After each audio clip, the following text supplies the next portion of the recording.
how do you identify your big goals? I sometimes get swayed with my big goals based on what other people think I should do. So some people thought that I Interesting. should have a newsletter in October when I had 3,000 followers, and I should start building an email list. But I knew that I didn't have the time and the energy to devote to it. I was really focusing on building my Twitter community and finding my voice still and getting used to writing more on Twitter. So I didn't start a newsletter. And then in February, I felt like it was time to start the newsletter. And I don't know why I felt that way. I just did. So I decided to start doing a newsletter. And so for me, I really try to pay attention to how I feel and thinking about what do I really want?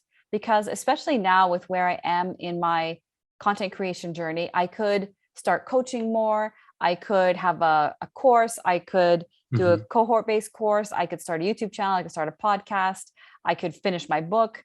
And so I really have to tap into what do I really want? Like if I was to look back on my life in 5 years, what do I want to be at in order to decide what are the things I should be focusing on right now? Once you identify what's your new big goals are, how do you execute them? So I work backwards from what I want to do.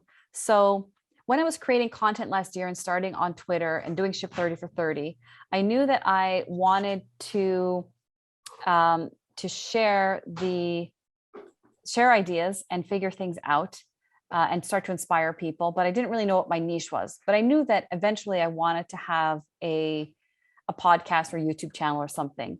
And so I found Twitter Spaces. And even though I didn't have a huge goal yet of what I Mhm. want to talk about or where I want to end up, I decided to start using Twitter Spaces to become a better speaker and just learn to moderate and facilitate better and build those skills, because I would like to run workshops or help people with things, or speak on podcasts like this, or have my own podcast, or be a public speaker. So I decided to just use that to keep building my skills.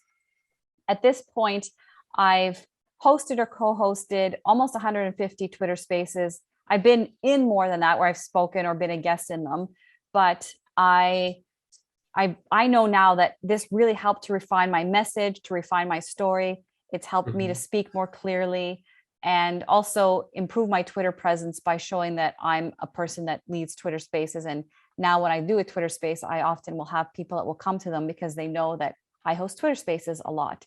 So I use that the goal of wanting to be a speaker or a podcaster or something, how will I get there and build those skills?